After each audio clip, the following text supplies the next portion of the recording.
ఎలా అనిపిస్తుందమ్మా? అబ్బాయి ఎమ్మెల్యే, మీరు పాలిటిక్స్లో ఉన్నారు, సర్పంచ్గా ఉన్నారు, చేశారు కాబట్టి ఆ వారసత్వాన్ని నెక్స్ట్ అనిరుద్ధ్ గారికి ఇచ్చారు. ఎలా అనిపిస్తుంది?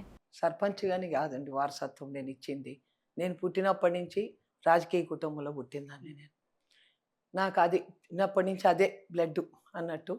దాని మీదనే అట్లా సర్పంచ్ అందరు చేయమంటే చేసినా గానీ, సర్పంచ్ లేకున్నా గూడా నాకు ప్రజాసేవ చేయాలని ఇంట్రెస్ట్ మొదటి నుంచి కూడా. ప్రజలకు సేవ చేయాలా.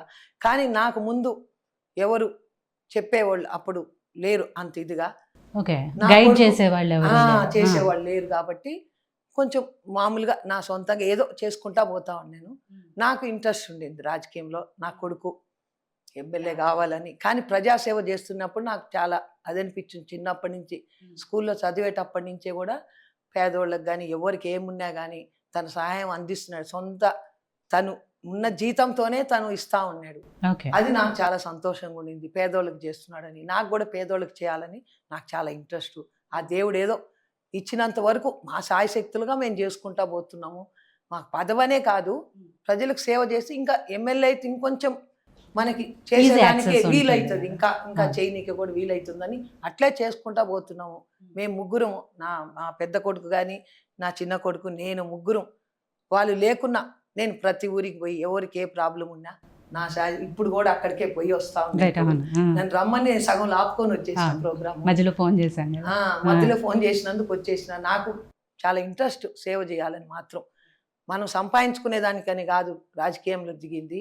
ప్రజలకు సేవ చేస్తే అదొక తృప్తి మాకు. మనం చేసినాము, ఫలానోళ్ళకి ఇట్లా సాయం చేసినాము పేదోళ్ళకి అని. అట్లనే మనకు ఇప్పుడు సీఎం గారు కూడా మాకు సహకరిస్తున్నాడు కాబట్టి సరిపోతున్నది. లేకుంటే చాలా కష్టం సీఎం లేకుంటే. కానీ అనుకున్న సాధించారండి. మొత్తానికి అబ్బాయిని ఎమ్మెల్యే చేశారు, మీరు అనుకుంటున్న ప్రజాసేవను చేస్తున్నారు. కానీ ఎటువంటి గైడెన్స్ లేకుండా మీరు అప్పట్లో అది మహిళ అయి ఉండి రాజకీయాల్లోకి రావటము, దాంట్లో సక్సెస్ అవ్వటము అనేది మామూలు విషయం కాదు. అది నా కొడుకుకి ఇచ్చినందుకే కదా నేను చేయగలుగుతున్నా. ఆయన చేయలేకపోతే నేను కూడా ఏం చేయలేను కదా. అట్లే ఉంటుంటే నేను కూడా అదే ఊరికినే మామూలుగా చేసుకుంటుంది. ఇప్పుడు అట్లా కాదు, మొత్తం జడ్చర్ల కాన్స్టిట్యున్సీ మొత్తం చేస్తున్నాం కదా. ప్రతి ఊరు తిరుగుతున్నాం కదా. ప్రతి మండల్, రాజాపురం మండల్ అయితే బాలనగర్, ఎక్కడ ఏ ఆపద వచ్చినా నేను పోతా. నా కొడుకు లేకుంటే చెప్తాడు, మమ్మీ నువ్వు పో అక్కడ, అది చనిపోయినారు ఊరున్న ఏదన్నా ఉంటే వివాహానికి కానీ ఏదైనా ప్రతి దానికి నేను వెళ్ళిపోతా. ఏం అనుకోను, ఎంత రాత్రి బొమ్మన్నా కూడా నేను వెళ్ళిపోతా అక్కడ. అట్లా నాకు వాళ్ళకి ఇల్లు ఇవ్వాలా, ఇప్పుడు రోడ్లు చేస్తున్నందుకు నాకు చాలా సంతోషంగా ఉంది. ఏ ఊరికి పోయినా ఇంతకుముందు అసలు గవర్నమెంట్ ఉన్నప్పుడు రోడ్లే లేవు, ఈ మండలాలలో రోడ్లు లేవు. ఆ ఊరికి పోవాలంటేనే భయపడేది వాళ్ళు, కానీ చేయలేదు. ఇప్పుడు కూడా స్కూళ్ళు కూడా ఎక్కడ బాత్రూములు లేవు, కంపౌండ్ వాళ్ళు లేవు. నాకు అదే చెప్తున్నా, నా కొడుకు నేనే ఇదే అడుగుతుంటా రాగానే, పలానూరులో స్కూల్లో బాత్రూమ్లే లేవు, అసలు లేవు. అడిగితే మనకే బాధ అనిపిస్తుంది వాళ్ళని చూస్తుంటే. చెట్ల కింద పోతున్నాం అంటారు. ఇప్పుడు 2 స్కూళ్ళకి పోయి వచ్చిన, 2 స్కూల్లో కూడా కాంపౌండ్ వాళ్ళు. కాంపౌండ్ మీరు చెప్పండి అమ్మ అంటే నాకు కూడా అనిపిస్తుంది. ఆయన కూడా ఎన్నని చేస్తాడు.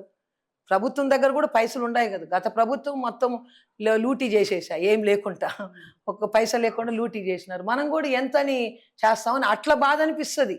వాళ్ళు అడిగినప్పుడు నాకు అది అనిపిస్తుంది. అప్పుడు కూడా నేను అనిరుద్ధుని అడుగుతుంటా, ఇట్లా ఆ ఊర్లో అది లేదు, ఈ ఊర్లో అది లేదు, పాపం పిల్లలకి ఇబ్బందిగా ఉన్నది అని. ఇప్పుడు అన్నప్పుడు ఆయన శక్తి కొద్ది చేయగలడు, కానీ శక్తికి మించి మనం కూడా చేయలేం కదా. ఇక్కడ మీరు అనిరుద్ధిని అడుగుతాను అంటున్నారు కదా, అనిరుద్ధ్ గారిని ఎలా అడుగుతారంటే తల్లిగా అడుగుతారా, సర్పంచ్గా అడుగుతారా? సర్పంచ్ లేదమ్మా, నేను సర్పంచ్ దానికి సంబంధం ఉండదు. ప్రజలకు సేవ చేయాలంటే నేను సర్పంచ్గా ఉండను. నేను ఎక్కడ కూడా ఇప్పుడు ప్రోటోకాల్ కూడా నేను సర్పంచ్ ఎమ్మెల్యే అమ్మగా నేను పోనాడికి వాళ్ళ సీట్లో కూర్చోమన్నా నేను కూర్చోను. ఈ సీట్ నాది కాదంట. హెడ్ మాస్టర్ సీట్లో ఇప్పుడు ఆడ కూడా కూర్చోమన్నారు, నేను కూర్చోనని చెప్పిన. ఒక ఆమె ఇప్పుడు దాత ఇచ్చింది, అక్కడ స్కూల్కి పోయిన ఇరగానపల్లి అని స్కూల్కి దాత ఇచ్చింది.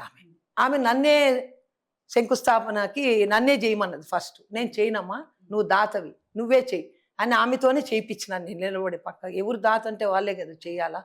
అందుకని నువ్వు మనసు, ఈ రోజుల్లో ఎవరు ఇవ్వరు, భూముల రేట్లు పెరిగిపోయినాయి కదమ్మా. ఎవరు ఇచ్చే క్వశ్చనే లేదు. ఫ్రీగా ఎవరిస్తారు దాతలు చెప్పండి. ఇచ్చింది ఆమె. ఇచ్చినందుకు నాకు సంతోషంతో ఆమె నువ్వు చేయమ్మా అంటే కూడా నేను వద్దమ్మా అంటే వద్దమ్మా అని చెప్పి ఆమెతోనే చేయించిన. ఆమె పక్కన నేను నిలబడి ఆమెతో చేయించేసి ఆ ప్రోగ్రామ్ నుంచి మళ్ళీ స్కూల్కి పోయి వేరే స్కూల్కి పోయి వాళ్ళకి షూజులు ఇచ్చి వచ్చిన. ఆ పిల్లల్ని చూస్తే నిజంగానే స్కూల్ అసలు లేవమ్మా. జడ్చర్లలో అయితే అసలు ఒక్క స్కూల్ కూడా సరిగ్గా లేదు. కాంపౌండ్ వాళ్ళు లేవు, మొత్తం పందులే తిరుగుతాయి స్కూళ్ళల్లో. ఒక కాంపౌండ్ వాళ్ళు లేదు, బాత్రూమ్లు కూడా లేవు వాళ్ళకి. ఒక బాత్రూమ్ 150 మంది పిల్లలు ఉన్నారు, టీచర్లతో కూడా అదే బాత్రూమ్. దాని మీద ఇప్పుడు నేను అది ఫోకస్ పెడతా ఉంటా. అదే నేను ఇప్పుడు అనిరుద్ధికి కూడా చెప్పిన, జడ్చర్ల స్కూళ్ళు అధ్వానంగా ఉన్నాయి, 10 ఏళ్ల నుంచి వాళ్ళు పట్టించుకోలేదు. అప్పుడు కాంగ్రెస్ గవర్నమెంట్ ఉన్నప్పుడు చేసిన స్కూళ్ళు అవి, పాత స్కూళ్ళు అవన్నీ. వీళ్ళ లేదు, అవసరం లేదు వాళ్ళకి భూములు చూసుకొని వాళ్ళకి సరిపోలేదు, టైం లేదు వాళ్ళకి. అందువల్ల ఈ స్కూల్ అసలు వాళ్ళు ఎప్పుడు రాలేదమ్మా, మీరు వచ్చినారు ఫస్ట్ టైం అని అడుగుతున్నారు. అది వాళ్ళకి ఏంటంటే అనిరుద్ధ్ షూస్ ఇస్తున్నారని వాళ్ళకి అది చాలా అదే అయిపోయింది. వచ్చి మళ్ళీ మీరు ఇంతమంది, మీరు నిన్న ఒక ఆయన అడిగినాడు, నేను పోతా ఉంటే రోడ్డు మీద నడుచుకుంటా పోతున్నా వేరే ఒక ఊరికి, అమ్మ మీరేంది ఇంటి మొత్తం ముగ్గురు చేస్తున్నారు, ఒకరు కాదు, మీరు ఏం పదవి లేకుండా కూడా మీరు ప్రతి దాంట్లోకి మీరు ఫోన్ చేయగానే చావుకైనా ఎక్కడికైనా మీరు వచ్చేస్తూ ఉన్నారు అని వాళ్ళు అడిగితే, అది దాంట్లోకి దిగిపోయినాం. మాకు మైండ్లో అంతా మనం ఏం చేయాలా, మన కాన్స్టిట్యున్సీకి ఏం చేయాలా అనే మైండ్లో పడిపోయింది కాబట్టి తిరుగుతున్నాము. మాకు ఇంటి సంగతి కంటే కూడా ముందు ఆ ప్రజల సంగతికే, మాకు వాళ్ళకి అన్ని చేసినాకనే మా ఇంటి సంగతి అన్నట్టు ఇప్పుడు నా మైండ్లో అట్లే ఉంది.